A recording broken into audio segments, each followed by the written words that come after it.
여기 한 미국 기자가 한국은 과대 포장된 나라이며 절대 민주주의 국가라고 불릴 수 없다고 이야기를 하고 있습니다. 그리고 이후 한국의 거짓된 모습들을 낱낱이 파헤치겠다며 한국으로 향하는데요. 하지만 이 기자는 한국의 국회의사당에 도착하자마자 주저앉아 눈물을 흘렸다고 합니다. 대체 무슨 일이 있었던 걸까요? 안녕하세요. 저는 CNN 특파원으로 일하고 있는 앨리슨 밀러라고 합니다. 특히 아시아를 취재해온 베테랑 기자이죠. 덕분에 아시아에 대해 제가 모르는 것은 잘 없답니다. 딱 한 국가, 한국만 제외하고 말이죠. 저는 한국을 싫어하거든요. 아직도 첫 한국 취재에서 겪은 일을 잊을 수가 없어요. 삼성전자의 신제품 발표회장이었죠. 그날의 기억은 5년이 지난 지금도 생생합니다. 그날 한국 기자들의 모습은 마치 잘 짜여진 연극 같았어요. 질문 하나하나가 마치 사전에 조율된 것처럼 완벽했죠. 혁신적인 기술 발전에 대해 어떤 계획이 있으신가요? 글로벌 시장 진출 전략은 무엇인가요? 모두가 회사 입맛에 딱 맞는 질문만 던졌습니다.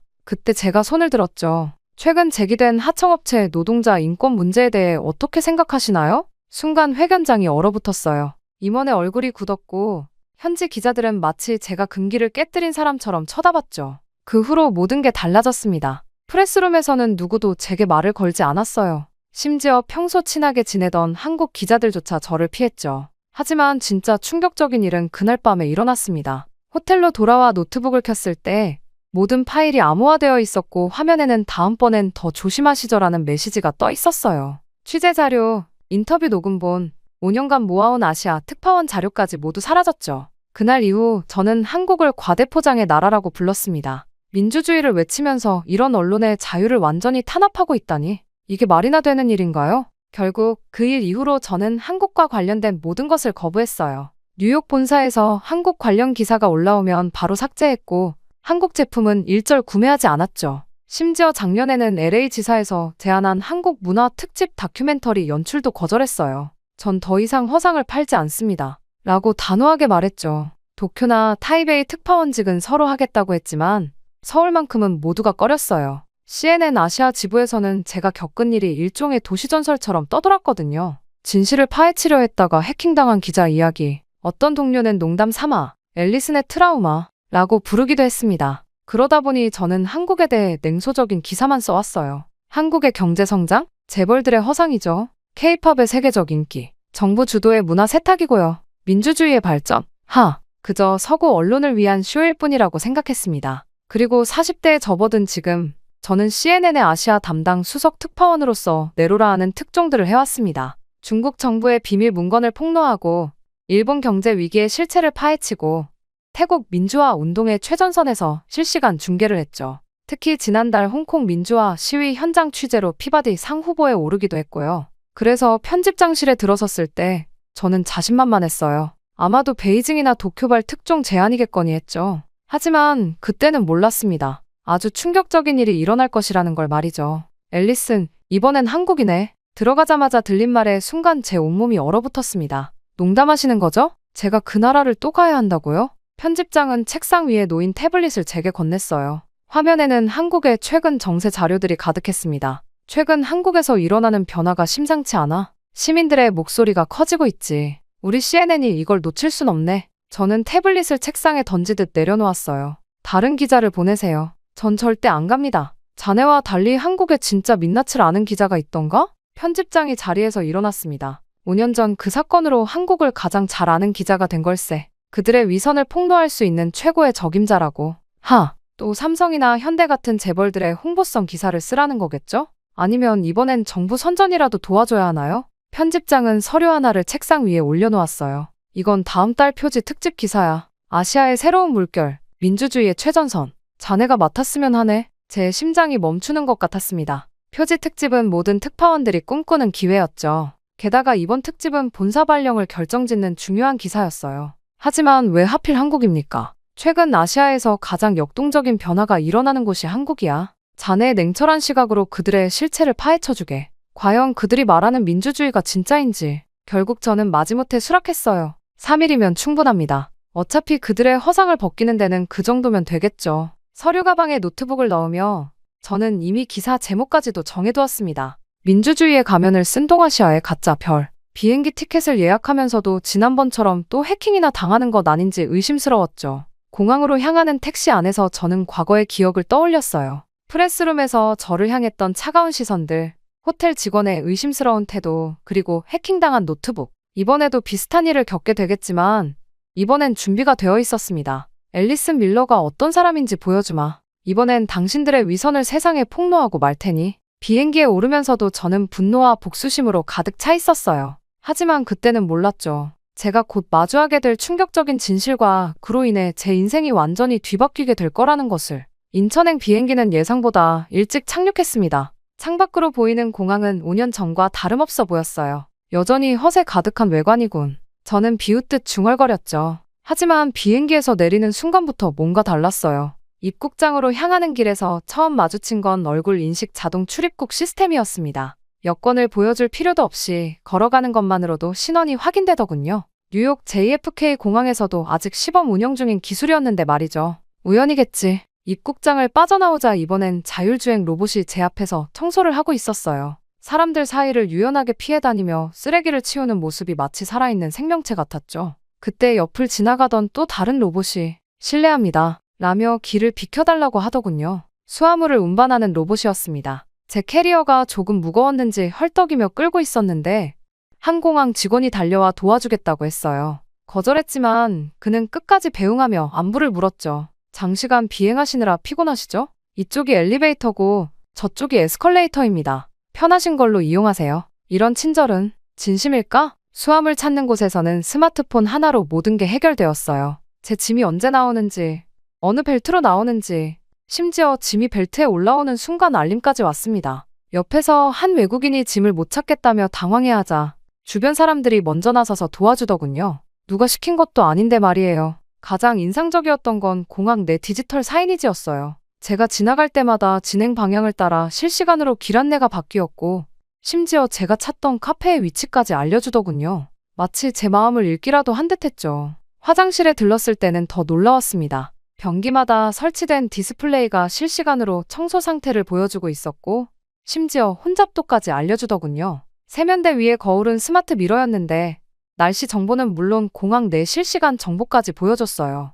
무인 편의점에서는 또 한 번 놀랐습니다. 계산대도 직원도 없었죠. 물건을 들고 나가기만 하면 자동으로 결제가 이뤄졌어요. 제가 우물쭈물하고 있으니 지나가던 학생이 친절하게 이용 방법을 설명해 주었습니다. 처음이시죠? 저도 처음엔 많이 헷갈렸어요. 하지만 가장 큰 충격은 공항철도였어요. 폭설로 인한 교통 대란이 있었는데 시민들의 대처가 놀라웠습니다. SNS에서 실시간으로 우회 경로를 공유하고 위험 구간을 알리고 서로 카풀을 제한하기도 하더군요. 누군가가 곤란에 처했다는 글을 올리면 순식간에 수십 명이 달려와 해결책을 제시했어요. 철도 안에서는 모든 좌석에 무선 충전기가 설치되어 있었고 실시간으로 혼잡도를 보여주는 AI 시스템 덕분에 승객들은 자연스럽게 빈 공간으로 이동하며 균형을 맞췄죠. 제가 서 있자 한 중학생으로 보이는 남자아이가 자리를 양보하겠다고 했어요. 많이 피곤해 보이세요. 앉으세요. 그때였어요. 제 고정관념이 처음으로 흔들리기 시작한 순간이 이게 내가 알던 한국이라고.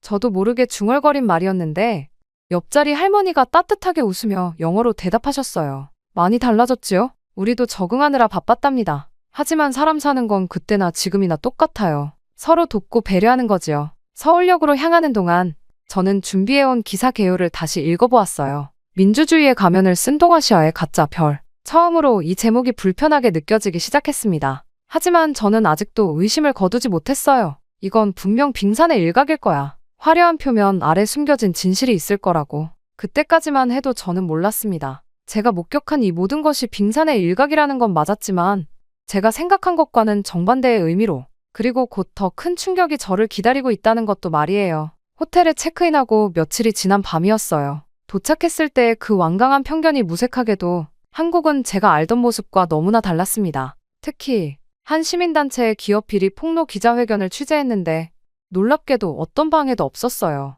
기자들은 날카로운 질문을 마음껏 던졌고 온라인으로 실시간 중계까지 됐죠. 5년 전 제가 겪었던 그 답답한 분위기는 찾아볼 수 없었습니다. 다른 날에는 더 큰 충격을 받았어요. 재벌 회장이 비리 혐의로 검찰에 소환되는 현장이었는데 그 당당한 수사 과정이 생중계되고 있었거든요. 절대 상상도 못할 일이었죠. 이게 정말 내가 알던 한국이 맞나? 37층 호텔 창밖으로 서울의 야경이 반짝였어요. 책상에 노트북을 펼쳐놓고 이틀간의 취재 내용을 정리하면서 계속 의문이 들었습니다. 취재 계획은 허상을 폭로하는 것이었는데 오히려 제 편견이 허상이었던 건 아닐까 하는 생각도 들더군요. 청계천 인근에서 본 시민 토론회도 인상적이었어요. 정부 정책에 대해 청년들이 자유롭게 의견을 나누고 그것을 공무원들이 경청하는 모습이라니. 한 청년이 신랄하게 정부를 비판했는데도 아무도 제지하지 않았습니다. 저는 침대에 기대 앉아 오늘 찍은 사진들을 다시 한번 훑어보았습니다. 거리 곳곳에서 만난 스마트 시티 시스템들, 생각보다 훨씬 더 발전된 대중교통, 그리고 무엇보다 시민들의 달라진 모습. 이 모든 게 진짜일까요? 아니야, 분명 뭔가 있을 거야. 시계를 보니 밤 11시가 조금 지난 시각이었어요. 내일은 마지막 취재일. 아직도 특종감이 될 만한 게 없어서 고민하고 있을 때였습니다. 그때였어요. 휴대폰이 갑자기 요란하게 울렸습니다. 긴급 속보였어요. 긴급 대통령의 비상계엄령 선포. 뭐라고? 다급히 TV를 켰어요. 모든 채널에서 같은 뉴스를 전하고 있었습니다. 대통령이 전국에 비상계엄령을 선포했다는 내용이었죠. 저는 곧바로 창가로 달려가 커튼을 활짝 젖혔어요. 거리에는 장갑차들이 지나가고 있었고 군용 헬기 몇 대가 건물들 사이를 낮게 선회하고 있었습니다. 도심 곳곳에서 사이렌 소리가 들려왔어요. 드디어 가방에서 카메라를 꺼내들며 쓴웃음이 나왔습니다. 지난 며칠간 보았던 모든 것들이 한순간에 무의미해진 것 같았어요. 이게 현실이지. 역시 한국은 권위주의로 돌아가는 거였다고. 호텔 창문 너머로 보이는 도시는 순식간에 전혀 다른 모습으로 변해 있었어요. 평화로웠던 거리는 삽시간에 비상사태 현장으로 바뀌었고 멀리서 군중들의 함성도 들려오기 시작했습니다. 저는 서둘러 카메라 배터리를 확인하고 메모리 카드도 새 것으로 갈았어요. 이거야말로 제가 기다리던 순간이었으니까요. 민주주의의 가면을 쓴 동아시아의 가짜 별이라는 제 기사 제목이 마침내 빛을 발할 때가 온 것 같았습니다. 하지만 그때까지만 해도 저는 몰랐어요. 이제 막 시작된 이 상황이 제가 그토록 의심하고 불신했던 한국의 모습을 완전히 뒤집어 놓으리라는 것을. 그때 제 휴대폰으로 두 번째 알림이 울렸습니다. 이번에는 긴급 속보가 아니었어요. SNS 알림이었죠. 호텔 창문으로 보이는 거리에서 뭔가 달라지고 있었어요. 도로 위로 시민들이 하나둘씩 모여들기 시작했습니다. 그것도 아주 질서정연하게요. 마치 누군가의 지시라도 받은 것처럼 모두가 한 방향으로 움직이고 있었어요. 스마트폰을 확인하자 실시간 트렌드의 비상계엄 국회로 같은 해시태그들이 폭발적으로 늘어나고 있었습니다. 뭔가 큰일이 벌어지려 하고 있었어요.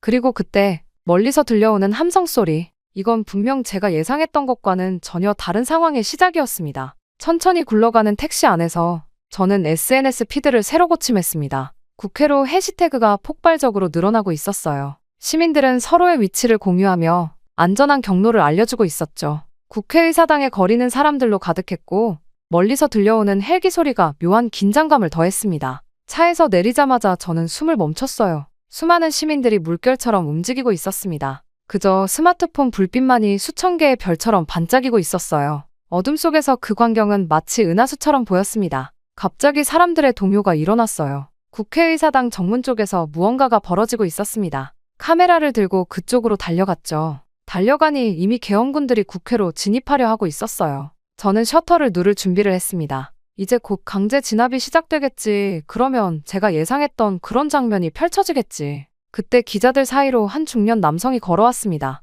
여당 의원이었죠. 그의 표정은 무거웠지만 눈빛만은 단단했습니다. 마이크를 든 기자들 앞에서 그는 잠시 침묵했어요. 그리고는 조용하지만 단호한 목소리로 말했습니다. 이것은 명백한 반역입니다. 그의 한마디에 주변이 쥐죽은 듯 조용해졌어요. 군부는 절대 움직이지 말아야 합니다. 이 나라의 주인은 국민입니다. 카메라 플래시가 터지는 가운데 그의 흔들림 없는 음성이 밤 공기를 가르고 있었습니다. 그 순간 저는 깨달았어요. 이것이 진정한 카리스마구나. 고함치거나 위협하지 않고도 그의 말 한마디 한마디가 가진 무게는 어떤 폭력보다 강했습니다. 시민들은 점점 더 자발적으로 움직이기 시작했습니다. 국회 정문 앞으로 나아가 문을 막았어요. 계엄군들이 진입을 시도할 때마다 더 많은 시민들이 앞으로 나섰습니다. 국회 정문 앞은 순식간에 시민들의 몸으로 가득 찼습니다. 그때 뒤에서 누군가가 노래를 시작했습니다. 처음엔 작은 목소리였지만 점점 더 많은 사람들이 동참했어요. 그건 제가 알지 못하는 노래였지만 분위기만으로도 가슴이 뭉클해졌습니다.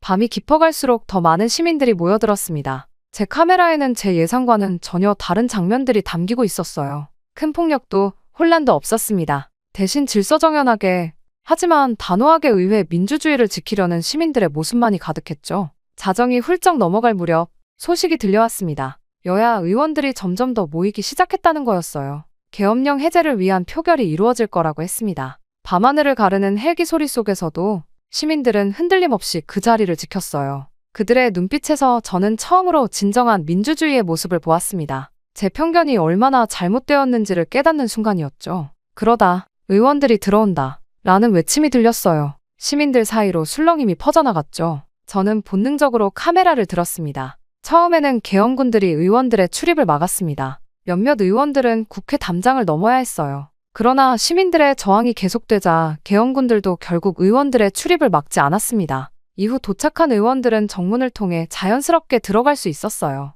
본회의장으로 향하는 의원들의 발걸음은 결연했습니다. 그들의 얼굴에서 비장함이 느껴졌어요. 여당, 야당 할 것 없이 모두가 한마음이 된 듯했죠. 저는 계속해서 셔터를 눌렀습니다. 이 순간이 역사가 될 것이란 걸 직감적으로 알 수 있었거든요. 그리고 마침내 국회 본회의장의 안건 회의가 시작되었습니다. 건물 밖에서 지켜보던 시민들의 숨소리가 더욱 가빠졌어요. 스마트폰으로 생중계를 보는 사람들의 화면이 광장 곳곳에서 반짝였습니다. 아무도 자리를 떠나지 않았어요. 표결을 시작하겠습니다. 국회의장의 목소리가 생중계 화면을 통해 울려 퍼졌습니다. 시민들은 숨을 죽였고 저는 손에 땀이 났어요. 이 순간이 한국 민주주의의 시험대라는 걸 모두가 알고 있었습니다. 참석 의원 190명. 숫자가 하나씩 발표될 때마다 시민들의 긴장감은 고조되었습니다. 저는 떨리는 손으로 카메라를 들었어요. 찬성 190명. 순간 광장이 침묵에 빠졌습니다. 그리고 이어진 발표. 계엄령 해제가 가결되었음을 선포합니다. 시간을 확인했습니다.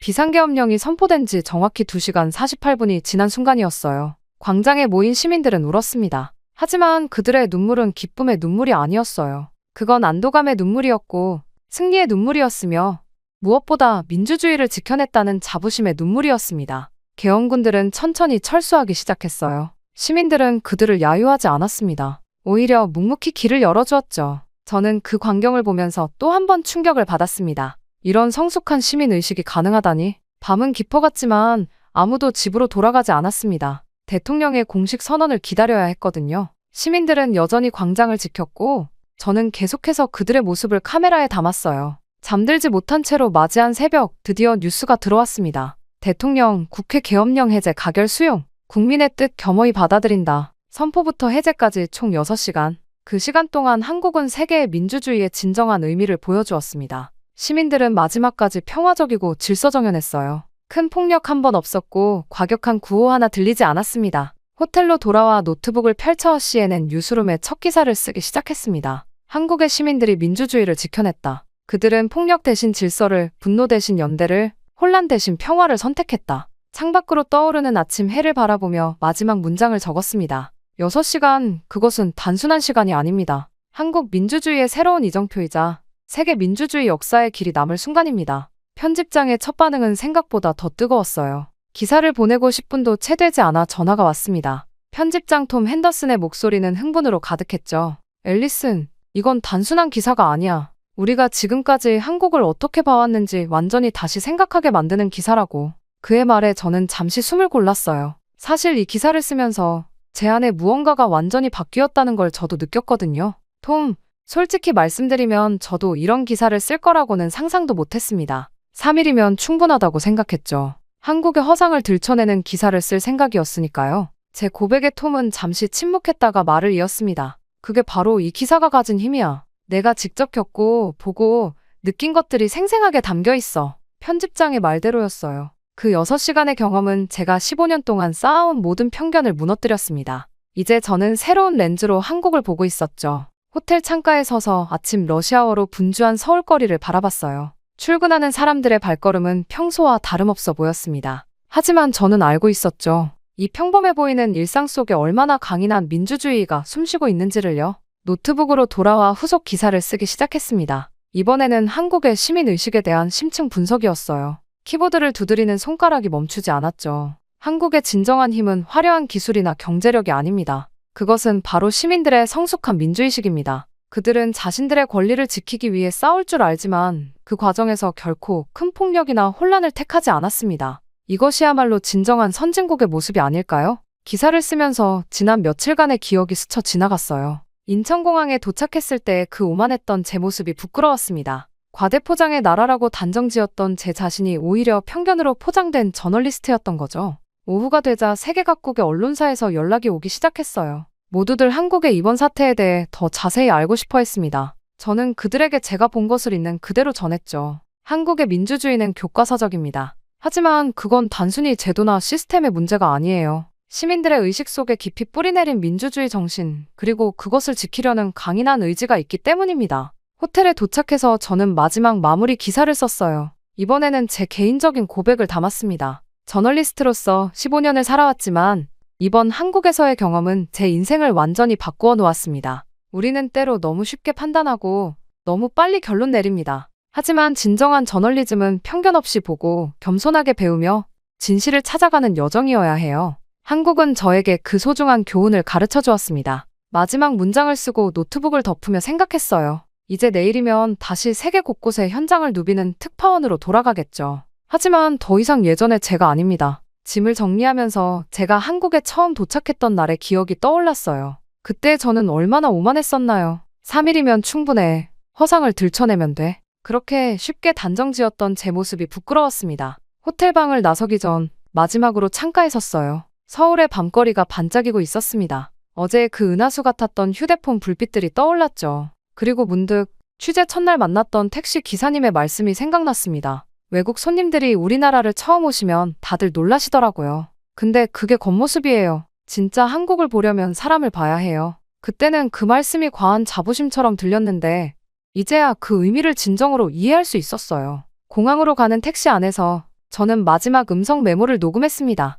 한국은 저에게 3가지를 가르쳐 주었어요. 첫째, 진정한 민주주의는 시민들의 마음속에 있다는 것. 둘째, 평화로운 저항이야말로 가장 강력한 힘이라는 것. 그리고 마지막으로 우리가 보는 것이 전부가 아니라는 것입니다. 6시간의 계엄령 사태는 끝났어요. 하지만 그들이 보여준 민주주의의 힘은 영원히 기억될 것입니다. 그리고 저는 이제 다른 눈으로 세상을 보게 되었죠. 다음에 어떤 나라, 어떤 현장을 가더라도 더 이상 성급한 판단을 하지 않을 거예요. 더 깊이 보고, 더 오래 듣고, 더 천천히 이해하려 노력할 겁니다. 이것이 한국이 제게 준 가장 값진 선물입니다. 비행기 탑승구 앞에 섰을 때 마지막으로 한 번 더 뒤를 돌아봤어요. 일주일 전만 해도 저는 이곳을 떠나는 것이 반가웠겠죠. 하지만 지금은 마음 한켠이 묘하게 아려옵니다. 탑승구를 지나며 작은 소리로 말했어요. 고맙습니다, 대한민국. 비행기가 이륙할 때 창밖으로 보이는 서울의 풍경이 점점 작아졌습니다. 하지만 제 마음속에서 한국의 모습은 오히려 더 선명해지고 있었어요.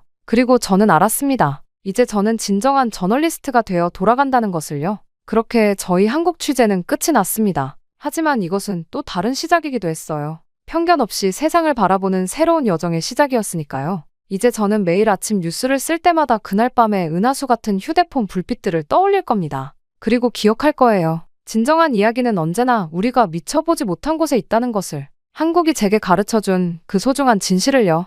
여기 일본 천재의 여고생이 한국인의 계략 때문에 인생이 완전히 바뀌어 버렸다면서 시험지를 찢으며 목 놓아 울었다고 하는데요.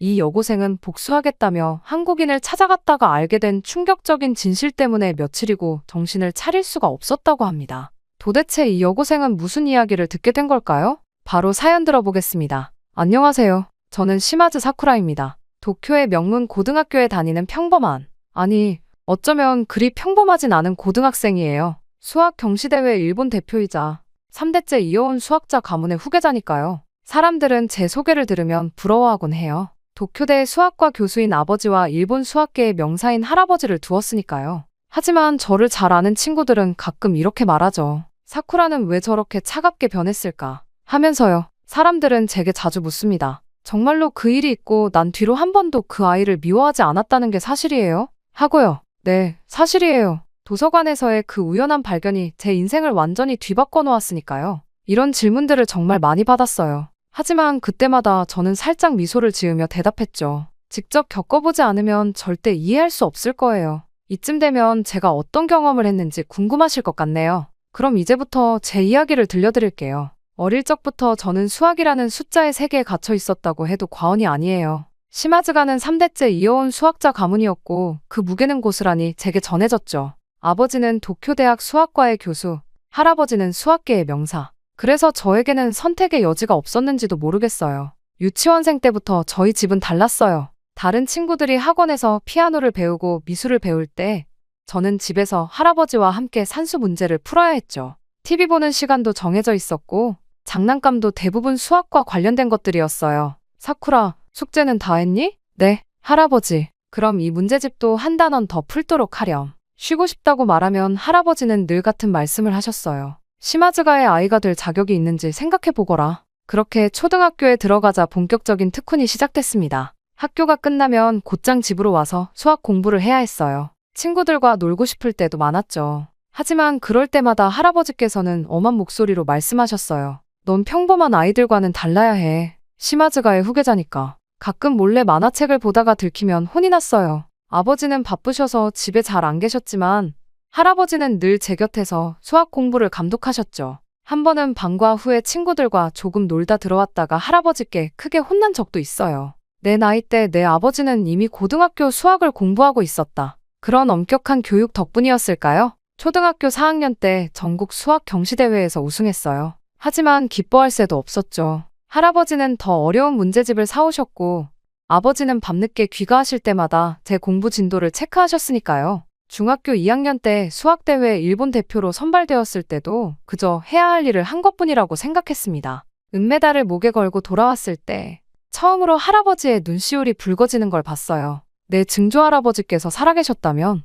얼마나 자랑스러워하셨을까. 그날 밤 처음으로 증조할아버지의 이야기를 자세히 들었습니다. 할아버지의 목소리는 평소와 달리 무거웠어요. 1930년대 말 경성제국대학에서 있었던 일이었지. 내 증조할아버지께서는 당시 최고의 수학자셨단다. 특히 기하위상학 분야에서는 아시아를 넘어 세계적인 권위자셨지. 할아버지는 잠시 말을 멈추고 오래된 사진 한 장을 꺼내셨어요. 낡은 흑백 사진 속에는 교수실로 보이는 곳에서 여러 명의 학자들이 서 있었죠. 이때만 해도 모든 게 좋았다. 하지만 그 사람을 만나기 전까지는 사진 속에서 증조할아버지 옆에 서 있던 한 사람을 가리키시며 할아버지의 목소리가 떨렸어요. 이영수, 처음엔 가장 촉망받는 제자였지. 하지만 그는 스승의 신뢰를 배신했어. 내 증조할아버지의 미발표 연구를 훔쳐 자신의 이름으로 발표하려 했던 거야. 그 순간 할아버지의 손이 사진을 꽉 쥐었다 폈다 했어요. 저는 처음 보는 할아버지의 모습에 숨죽이고 이야기를 들었습니다. 그 일이 있고 난 뒤 증조할아버지는 더 이상 예전의 모습이 아니었어. 연구실에 틀어박혀 밤새 무언가를 쓰고 지우길 반복하셨지. 결국 그 충격으로 병상에 눕게 되셨고 그날 이후로 할아버지께서는 한 가지를 반복해서 말씀하셨어요. 사쿠라, 명심해라. 한국인은 절대 믿어서는 안 된다. 그 말씀은 마치 주문처럼 제 마음 깊이 새겨졌어요. 그래서였을까요? 증조할아버지의 오래된 연구 노트를 볼 때마다 그 누렇게 변색된 페이지 사이에서 한글로 적힌 메모들을 발견할 때면 왠지 모를 불편함이 가슴을 스쳤어요. 수학은 제게 자부심이자 의무였고 가문의 명예를 지키는 길이었습니다. 아버지의 기대, 할아버지의 자부심, 그리고 증조할아버지의 한 맺힌 이야기. 이 모든 것들이 제 어깨를 누르고 있었죠. 하지만 그때까지만 해도 저는 몰랐어요. 제가 믿어온 모든 것들이 흔들리게 될 거라는 것을. 그리고 그 시작은 바로 윤하늘이라는 한 전학생의 등장과 함께였습니다. 평소와 다름없는 봄날이었어요. 창가에 앉아 기하학 문제를 풀고 있던 저는 담임 선생님의 목소리에 고개를 들었습니다. 자, 오늘부터 우리 반에 새로운 친구가 함께하게 됐어요. 윤하늘이라고 합니다. 순간 교실이 술렁였죠. 외국인 전학생이라니. 게다가 한국에서 왔다고. 제 심장이 불편하게 요동쳤어요. 할아버지의 말씀이 귓가에 맴돌았습니다. 한국인은 절대 믿지 마라. 하늘이는 생각보다 조용한 아이였어요. 단정한 단발머리에 일본어도 유창했죠. 자기소개는 짧게 끝났는데 마지막 한마디가 신경 쓰였어요. 수학? 특히 기하학을 좋아합니다. 선생님은 하늘이를 제 옆자리에 앉히셨어요. 제가 반장이니까 당연한 배치였겠죠. 하지만 저는 그게 너무 불편했습니다. 하늘의 책상에는 기하학 관련 책들이 가지런히 놓여 있었어요. 표지가 한글이라 읽을 순 없었지만 도형들은 한눈에 알아볼 수 있었죠. 첫 번째 충격은 기하학 시간에 왔어요. 모리카와 선생님께서 칠판에 복잡한 도형 문제를 그리셨죠. 보통은 제가 먼저 손을 들곤 했는데 네, 윤하늘 양? 이 문제는 보조선을 하나만 그으면 간단히 해결할 수 있습니다. 하늘이는 칠판 앞으로 나가 빨간 분필로 선 하나를 그었어요.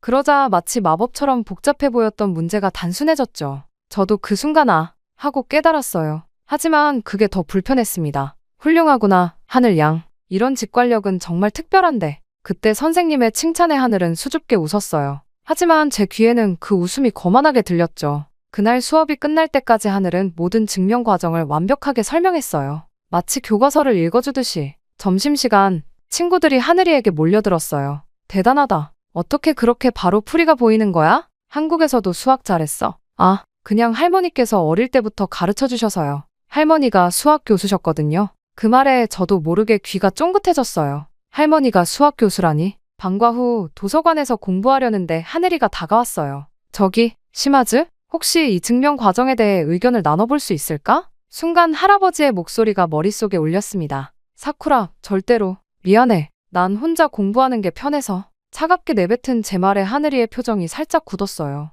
하지만 이내 밝게 웃으며 고개를 끄덕였죠. 그렇구나. 이해해. 그날 밤 할아버지께 하늘이의 이야기를 했어요. 특히 할머니가 수학 교수라는 이야기를 했더니 할아버지의 표정이 묘하게 변했어요. 조심해라, 사쿠라. 그쪽 사람들은 우리 가문을 시기하고 있을 테니. 하지만 잠자리에 들어서도 하늘이가 그린 보조선이 자꾸 떠올랐어요. 그 간단한 해결법을 왜 제가 먼저 생각하지 못했을까? 이대로는 안 되겠다고 생각했죠. 더 열심히 공부해야겠다고, 절대로 져서는 안 된다고 다짐했어요. 하지만 이상하게도 그날 밤 문제가 잘 풀리지 않았습니다. 수식을 보고 있어도 자꾸 하늘의 맑은 눈빛이 떠올랐거든요. 그리고 왠지 모를 불안감. 이게 정말 옳은 걸까? 하는 의문이 살며시 고개를 들었지만 저는 재빨리 그 생각을 지워버렸어요. 창밖에 벚꽃이 흩날리는 걸 보며 마음을 다잡았습니다. 할아버지 말씀이 맞아. 절대로 마음을 열어서는 안 돼. 전국 수학 올림피아드 예선이 한 달 앞으로 다가왔어요. 매년 참가하던 대회였지만 이번엔 달랐습니다. 왜냐하면 하늘이도 참가 신청을 했거든요. 아침 7시. 평소처럼 도서관에 도착했는데 하늘이는 이미 와 있었어요. 창가 자리에 앉아서 무언가를 열심히 적고 있었죠. 그 모습을 보자 왠지 모를 초조함이 밀려왔어요. 저도 서둘러 자리를 잡고 문제집을 펼쳤습니다. 어머, 하늘이 너 그거. 옆자리 친구의 목소리에 고개를 돌렸어요. 하늘이의 책상 위에는 낡은 노트 한 권이 놓여 있었는데 표지에 적힌 한글 중에서 1988이라는 숫자가 눈에 들어왔어요. 아, 이거요? 할머니의 연구 노트예요. 예전에 기하위상학을 연구하실 때 쓰신. 순간 제 심장이 멈췄어요. 기하위상학이라니? 증조할아버지의 전공이었어요. 그날 하교 후 저는 며칠째 계획하고 있던 일을 실행에 옮겼습니다. 도서관 청소 당번이 끝나고 하늘이가 잠시 자리를 비운 사이 저는 실수로 하늘의 책상 위에 있던 물병을 쓰러뜨렸어요. 갈색 물이 노트를 적셨고 오래된 종이는 금세 물들었죠. 아, 미안해. 내가 너무 서둘러서. 황급히 사과하는 제 모습에 하늘이는 잠시 말을 잃었어요. 노트는 이미 엉망이 되어 있었죠. 하늘이의 얼굴이 창백해졌어요. 그때 처음으로 하늘의 눈에서 눈물을 봤습니다. 할머니의 마지막 연구 기록인데 가슴이 찌르르 아파왔어요. 이런 걸 원한 게 아닌데 그저 올림피아드 준비를 방해하고 싶었을 뿐인데. 그렇게 하늘이는 젖은 노트를 조심스럽게 들고 집으로 돌아갔어요. 다음 날 하늘이는 평소처럼 학교에 나왔지만 전날의 그 밝은 표정은 없었죠. 대신 새 노트를 꺼내 무언가를 열심히 적고 있었어요. 기억나는 대로 다시 적어야 해요. 할머니의 연구를 제가 이어가야 하니까. 그 말을 듣는 순간 제 마음 한구석이 무너져 내렸어요. 증조할아버지의 연구를 훔쳤다던 이영수. 정말 그런 일이 있었던 걸까? 하늘의 할머니는 어떤 분이었을까? 궁금증이 차올랐지만 차마 물어볼 수는 없었죠. 예선이 다가올수록 하늘이는 더 늦게까지 도서관에 남았어요. 가끔 훔쳐보면 피곤해 보이는 얼굴로 무언가를 계속 적고 있었죠. 한 번은 그 모습을 보다가 깜짝 놀랐어요. 하늘이 그리고 있던 도형이 증조할아버지의 옛 논문에서 봤던 것과 비슷했거든요. 혹시 그거? 제 목소리에 하늘이가 고개를 들었어요. 아, 이건 할머니께서 늘 고민하시던 문제예요. 완전한 증명을 찾지 못하셨대요. 1930년대부터 여러 수학자들이 도전했지만 1930년대 경성제국대학 증조할아버지 모든 것이 연결되는 것만 같았어요. 하지만 저는 여전히 입을 다물었죠. 대신 그날부터 하늘이의 책상을 지날 때마다 괜히 발걸음이 무거워졌어요. 도서관 창가에 비치는 햇살 아래 하늘은 여전히 묵묵히 자신의 길을 가고 있었습니다. 그리고 저는 점점 더 혼란스러워지고 있었어요. 예선 당일 시험장은 긴장감으로 가득했어요. 저는 평소처럼 앞자리에 앉아 문제지를 기다렸습니다. 하늘은 제 시선이 닿지 않는 뒤쪽 어딘가에 앉았겠죠. 이번 예선은 기하학 문제의 비중이 높습니다. 특히 증명 과정을 자세히 써주시기 바랍니다. 시험 감독관의 말에 제 손이 살짝 떨렸어요. 기하학이라니 하늘이가 가장 자신 있어 하는 분야였죠. 문제지를 받자마자 저는 빠르게 훑어보기 시작했어요. 첫 번째 문제는 쉬웠어요. 두 번째도 무난했고요. 하지만 세 번째 문제에서 제 손이 멈췄습니다. 낯선 형태의 도형이 그려져 있었는데 어디서 본 것 같은데 그때 번뜩 떠올랐어요. 하늘의 할머니 노트에서 봤던 도형과 비슷했어요. 제가 물에 적셨던 그 노트에 순간 가슴이 철렁 내려앉았습니다. 시험이 끝나고 일주일 뒤 결과가 발표됐어요. 전국 1등 윤하늘. 담당 선생님의 말씀이 귓가에서 윙윙거렸어요. 저는 2등이었죠. 불과 3점 차이였지만 이것은 우리 가문 최초의 실패나 다름없었어요. 독창적인 증명 방법이 높은 점수를 받았다고 하네요. 특히 3번 문제의 접근 방식은 선생님의 말씀은 들리지 않았어요. 그날 저녁 할아버지께 결과를 보고해야 했거든요. 2등이라고. 할아버지의 목소리는 차가웠어요. 아버지는 한숨을 깊게 내쉬셨고요. 시마즈가의 수치다. 그것도 하필 한국 학생한테 지다니. 아버지, 사쿠라도 열심히. 우리 가문의 열심히만으로는 부족하다는 걸 모르니? 순간 할아버지의 목소리가 점점 높아졌어요. 이영수 그자가 증조부님의 연구를 훔쳤을 때도 이런 식이었어. 처음엔 작은 패배였지. 하지만 그게 얼마나 큰 비극을 불러왔는지 잊었어? 저는 고개를 숙인 채 말씀을 듣고만 있었어요. 하지만 마음속에서는 다른 목소리가 들렸습니다. 하늘이가 밤늦게까지 도서관에서 공부하던 모습, 젖은 노트를 보며 눈물 짓던 순간, 그리고 포기하지 않고 다시 시작하던 모습이. 다음날 학교에서 하늘이는 여전히 조용했어요. 축하한다는 친구들의 말에 수줍게 웃을 뿐이었죠. 그런데 쉬는 시간, 뜻밖의 말을 들었어요. 시마즈 양의 2번 풀이가 정말 대단했어요. 하늘이가 제게 말을 걸어온 거예요. 사실 저는 그런 접근 방법은 생각도 못했거든요. 너무 참신해서 놀랐어요. 그 말이 진심으로 들렸어요. 하지만 저는 차갑게 대꾸했죠. 축하해요. 1등이라서. 돌아서는 하늘의 뒷모습을 보며 제 마음속 어딘가가 더욱 불편해졌어요. 이건 단순한 시기심이 아니었어요. 뭔가 제가 잘못 알고 있는 게 있는 것 같은 그런 느낌이었죠. 그날 밤 이상한 꿈을 꾸었어요. 증조할아버지와 이영수라는 사람이 함께 칠판 앞에서 무언가를 열심히 토론하는 모습이었어요. 두 사람 다 즐거워 보였는데 왜 할아버지의 이야기와는 이렇게 다른 걸까요? 꿈에서 깨어난 후 저는 결심했어요. 반드시 이 수수께끼를 풀어야겠다고. 그리고 그 실마리는 어쩌면 도서관 어딘가에 있을지도 모른다는 생각이 들었습니다. 며칠 뒤 도서관 구석에서 우연히 발견한 상자 하나가 제 인생을 바꿔놓았어요. 오래된 수학 서적들을 정리하다가 발견한 작은 가죽 상자였죠. 안에는 누렇게 변색된 노트 한 권이 들어있었어요. 시마즈 다이스케의 연구 일지, 증조할아버지의 일기장이었어요. 손이 떨렸지만 조심스럽게 페이지를 넘겼습니다. 1938년 9월 15일. 오늘 새로운 제자를 받았다. 이영수라는 청년이다. 조선인 학생 중에서도 특출난 재능을 가졌다. 특히 기하학적 직관력이 놀랍다. 그의 증명 방식은 나도 생각지 못한 참신한 것들이 많아.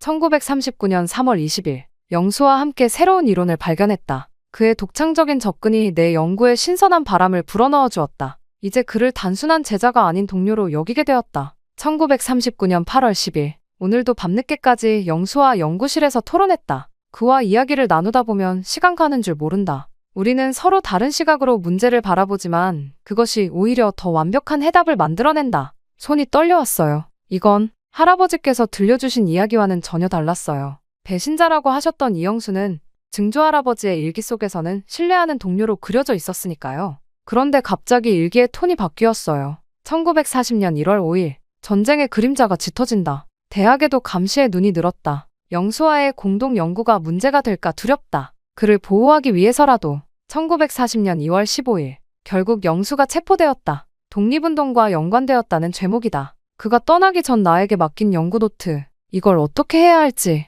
마지막 페이지는 눈물 자국으로 얼룩져 있었어요. 1940년 3월 1일. 영수야, 내가 맡긴 연구를 내 이름으로 발표했다. 이건 내 연구 결과를 지키기 위한 유일한 방법이었다. 언젠가 이 진실이 밝혀질 때까지 부디 이해해주길. 숨이 막혔어요. 그동안 우리 가문이 믿어온 이야기는 모두 거짓이었던 걸까요? 이영수는 배신자가 아니라 오히려 증조할아버지께서 연구를 숨기기 위해 할아버지께 어쩔 수 없는 거짓말을 하신 것이었죠. 일기장을 더 넘기다 보니 낯익은 이름이 눈에 띄었어요. 박지원 교수, 이영수의 마지막 제자, 여성 수학자. 순간 머리를 한 대 맞은 것 같았어요. 박지원, 하늘이 자랑스럽게 이야기하던 그 할머니가 도서관 창가에 앉아있는 하늘이가 보였어요. 여전히 수학 문제와 씨름하고 있었죠. 그 옆에는 젖어서 구겨진 할머니의 노트가 놓여 있었고요. 갑자기 모든 게 선명해졌어요. 하늘의 할머니는 이영수의 제자였고 그 학문적 열정이 손녀인 하늘이에게도 이어진 거예요. 가방에서 증조할아버지의 일기장을 꽉 쥐었어요.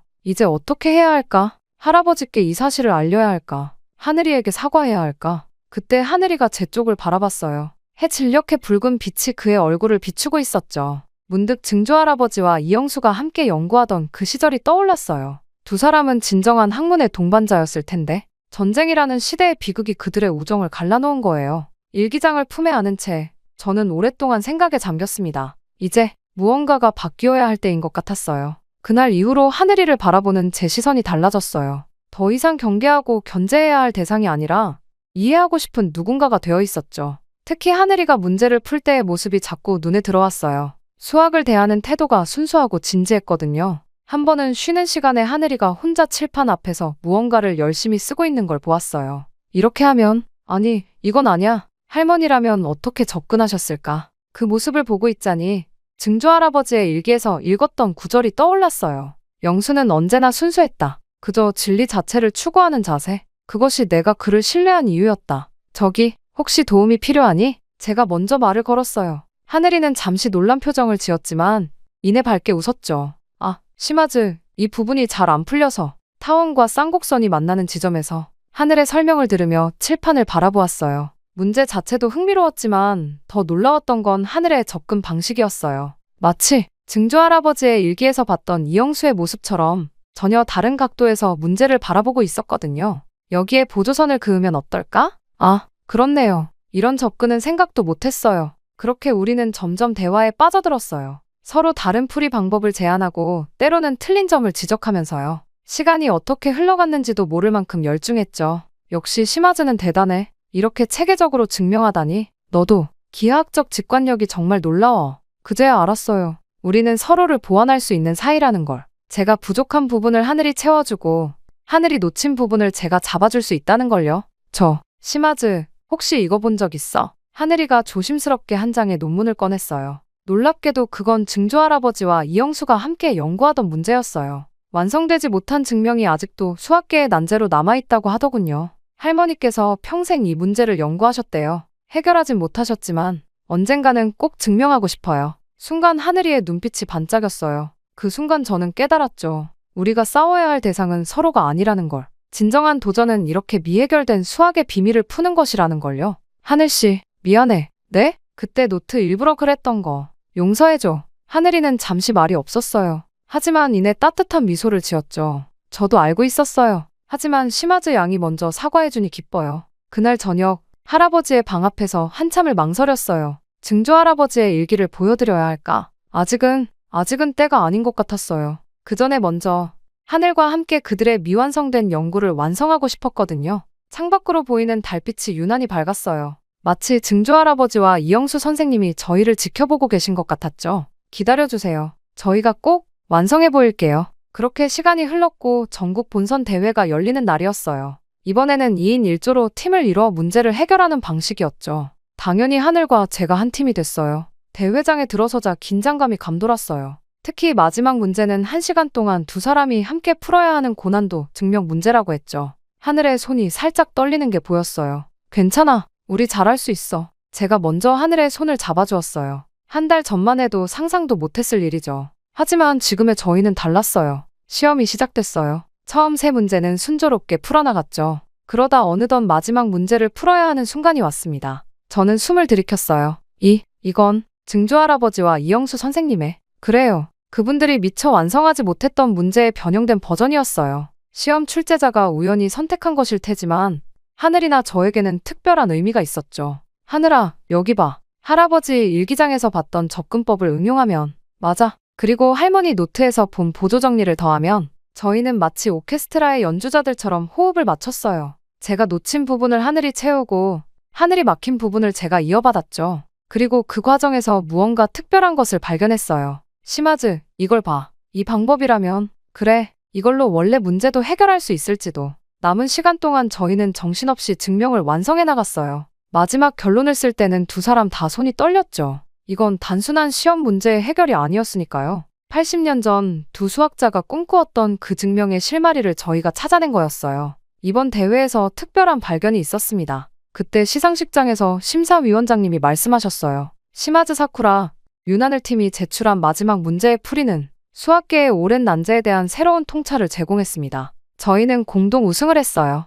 하지만 그보다 더 중요한 건 증조할아버지와 이영수 선생님의 미완성 증명을 향한 첫걸음을 내딛었다는 거였죠. 그렇게 시상식이 끝나고 하늘과 저는 조용히 학교 뒤뜰로 걸어갔어요. 벚꽃이 흩날리는 공기 속에서 하늘이 조용히 말했죠. 할머니가 계셨다면 정말 기뻐하셨을 텐데 우리가 대신 기뻐해줘야겠네. 저는 가방에서 증조할아버지의 일기장을 꺼냈어요. 이제 할아버지께 보여드려야 할 것 같아. 하늘이는 말없이 고개를 끄덕였어요. 우리의 우승은 끝이 아닌 시작이었죠. 오래된 편견과 오해를 풀어야 하는 더 큰 과제가 남아있었으니까요. 저녁 노을이 체육관 창문에 비칠 때 저희는 마지막 문제의 풀이를 다시 한번 검토했어요. 그리고 그 옆에는 증조할아버지와 이영수 선생님의 옛 연구 노트가 놓여 있었죠. 마치 두 분이 저희를 지켜보고 계신 것 같았어요. 우리가 꼭 완성할 거예요. 그래, 반드시. 그날의 일몰은 유난히 아름다웠어요. 마치 새로운 시작을 축복해주는 것처럼요. 그날 밤, 저는 오랫동안 할아버지의 서재 앞을 서성였어요.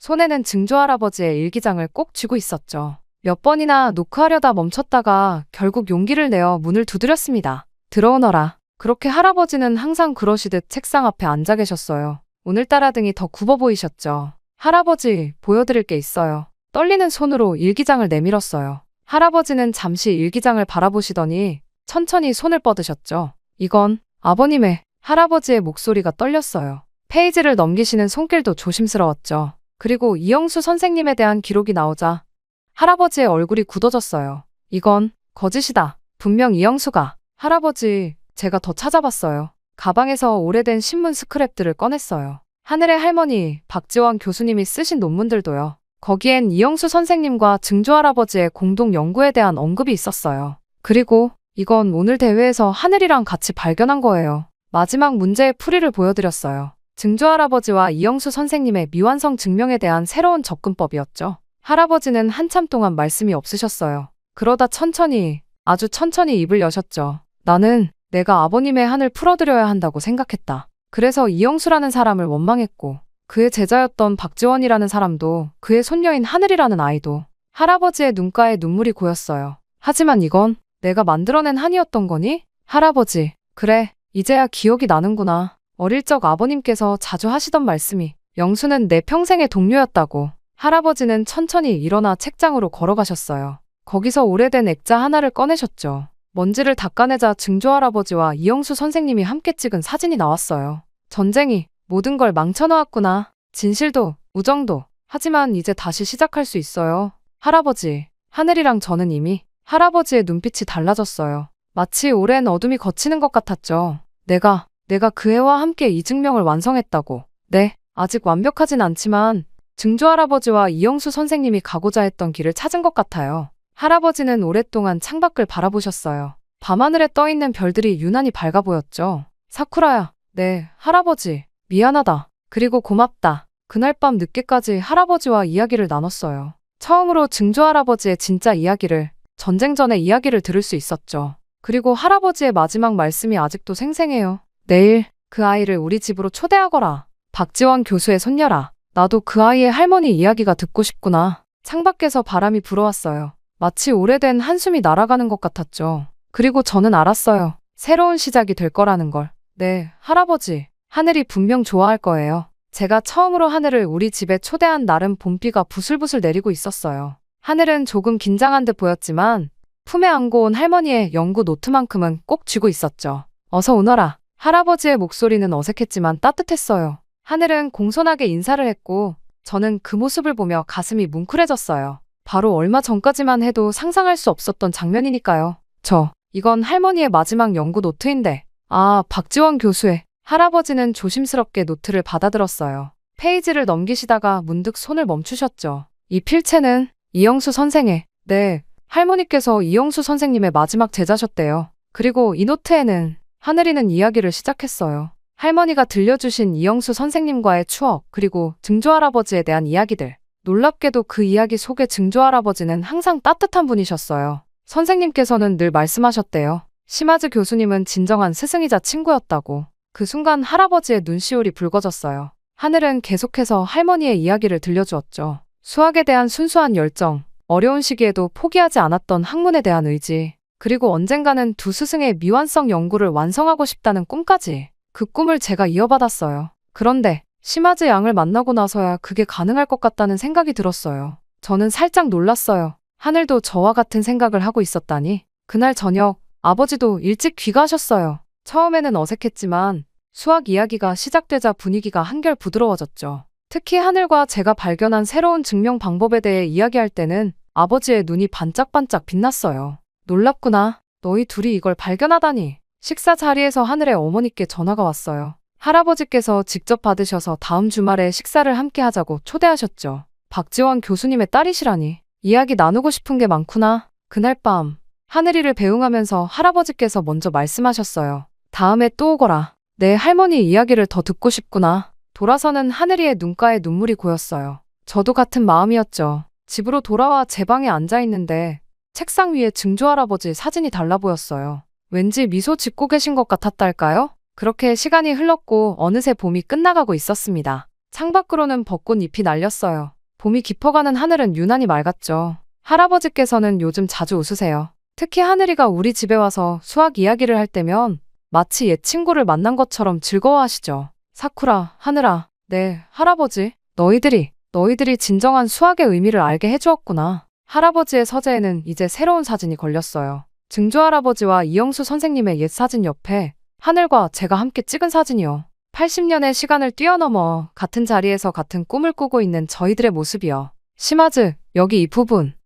같이 풀어보자. 수식으로 가득한 칠판 앞에서 저희는 여전히 수학이라는 순수한 진리를 향해 한 걸음씩 나아가고 있어요. 이제는 더 이상 혼자가 아닌 함께라서 더 빛나는 발걸음으로요. 저는 지금까지 있었던 일들을 떠올려 보았습니다. 지금 생각해보면 제가 한국이란 나라에 대해 가졌던 편견은 수학 문제처럼 단순했어요. 정답과 오답으로만 세상을 재단하려 했던 거죠. 하지만 하늘을 만나고 증조할아버지의 진실을 알게 되면서 깨달았습니다. 세상은 결코 흑백 논리로 설명할 수 없다는 것을요. 하늘의 순수한 학문적 열정, 할머니 때부터 이어져 온 깊은 통찰력, 그리고 무엇보다 모든 편견과 방해에도 흔들리지 않던 그 모습. 이 모든 것들이 제 좁은 시야를 넓혀주었어요. 이제는 알아요. 진정한 수학이란 국경도 민족도 초월하는 것이라는 걸. 증조할아버지와 이영수 선생님이 그러셨듯이 하늘과 제가 그러하듯이 순수한 진리 앞에서는 모든 편견이 무의미해진다는 것을요. 한국은 제게 적이 아닌 스승이 되어주었어요.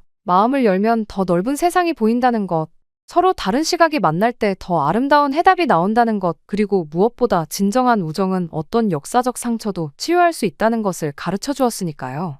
이제 저는 당당히 말할 수 있어요. 제가 한국을 오해했다고, 그리고 그 오해를 풀어준 것이 제 인생의 가장 큰 축복이었다고요. 할아버지께서도 이제는 미소 지으며 말씀하시죠. 사쿠라, 넌 나보다 훨씬 일찍 진실을 깨달았구나. 창밖으로 보이는 하늘은 도쿄와 서울 위에서 똑같이 푸르고 그 아래에서 우리는 같은 꿈을 꾸고 있답니다. 제 이야기는 여기까지입니다. 길었던 이야기를 들어주신 모든 분들께 감사의 말씀 전합니다. 행복하세요.